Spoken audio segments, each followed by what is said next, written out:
বাইতুল কোষাবরস্থ সংলগ্ন অনেক শতাব্দী পুরনো একটি বাড়ি। বাহিরে এটি কেবল ধ্বংসপ্রায়, অর্ধভগ্ন লোহার বিম, ফাটল পড়া দেওয়াল। কিন্তু এই বাড়ি শুধু পুরাতন নয়, এখানে লুকানো আছে গোপন রহস্য, একটি জীবন্ত ইতিহাস। বাড়ির মালিক জনাব রাশেদ একজন শান্ত জ্ঞানী মানুষ, কিন্তু তার চোখে লুকানো আছে গভীর দুঃখের ছায়া। তার স্ত্রী লায়লা মমতাময়ী, পরিবারের অবিচ্ছেদ্য সমর্থন, আর তাদের একমাত্র মেয়ে আয়েশা 10 বছরের কৌতূহলী সাহসী শিশুটি। রাশেদের শাশুড়ি দিদি আম্মা শুধুমাত্র পরিবারের জন্য নয়, ভাড়াটেদের সাথেও মমতা নিয়ে সম্পর্ক গড়ে তুলেছেন। তার বিশ্বাস, এই বাড়ি শুধু কাঠ পাথর নয়, এখানে সময়, আত্মা আর রহস্যের আলোও লুকোনো। রাত নামলেই বাড়ি পাল্টে যায়। অর্ধভগ্ন লোহার বিম থেকে হঠাৎ ফোটে দুইটি টিমটিমে আলো, যেন অদৃশ্য আত্মারা আলোর নৃত্য করছে এক অদ্ভুত সঙ্গীতে। ছোট আয়েশা কখনো কখনো সেই আলো ছুঁতে চায়, কিন্তু আলো তার হাতের কাছে আসে না। প্রতিটি স্পর্শে তার মন ভরে যায় আনন্দ আর ভয়ের মিশ্রণে। একদিন বাড়িতে আসে তরুণী তানিয়া। হেসে কথা বলে, কিন্তু চোখে থাকে গভীর রহস্য। সে যেন জানে এই আলো ও ছায়ার সঙ্গে এক অদৃশ্য সংযোগ। কিছুদিনের মধ্যেই এক অন্ধকার রাতে তানিয়া বারান্দায় পড়ে যায় অচেতন হয়ে। দিদি আম্মা দ্রুত তার মাথা কোলে নিয়ে সাহায্য করেন। কিছুক্ষণ পর তানিয়া হঠাৎ জ্ঞান ফিরে পায়, কিন্তু তার চোখে তখন এক অদ্ভুত দীপ্তি, যেমন রাতের আকাশের সব নক্ষত্র তার ভেতরে নেমে এসেছে। এই ঘটনার পর থেকেই তার আচরণ বদলে যায়।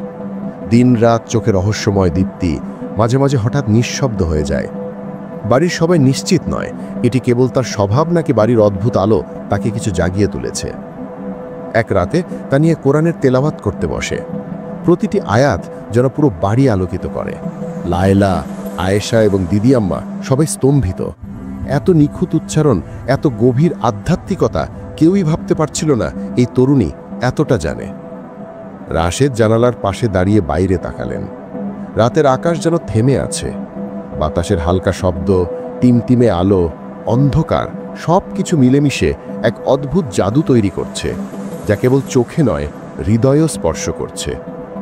আয়েশা এক রাতে মৃদু কণ্ঠে বলল, আম্মা, আমি মনে করি আলো আমাদের সাথে কথা বলছে। লায়লা হেসে উত্তর দিলেন, কিন্তু ভিতরে ভয় পেয়েছিলেন। কেউ কি ভাবতে পারবে এই আলো শুধু আলোকিত করেই থেমে থাকবে না? এটি আমাদের ভেতরের গোপন ভাবনাও দেখতে চায়। এর পরের কয়েকদিন বাড়ি আরও অদ্ভুত হয়ে ওঠে। ভাড়াটেরা রাত হলে বাইরে বেরোতে চায় না। কেউ কেউ বলেন রাতের সেই আলো শুধু বাতাস নয়, যেন আমাদের গল্প শুনছে।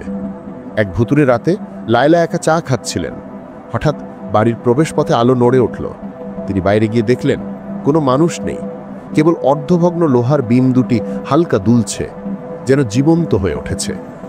রাশেদ, লায়লা, দিদি আম্মা এবং আয়েশা সবাই বুঝতে পারলেন এই বাড়ি কেবল কাঠ পাথর নয়, এটি এক জীবন্ত গল্প, যেখানে প্রতিটি রাত নতুন রহস্য নিয়ে আসে, প্রতিটি আলো নতুন শিক্ষা দেয়। তুমি কি এই অদৃশ্য আলো আর ছায়ার রহস্য ভয় পেয়েছ? যদি পছন্দ হয় তাহলে লাইক করো, আর আরও গভীর অন্ধকারের গল্পের জন্য সাবস্ক্রাইব করতে ভুলো না, যেন কখনো নতুন হরর গল্প মিস না হয়। কারণ এই রাতের রহস্য কেবল শুরু মাত্র।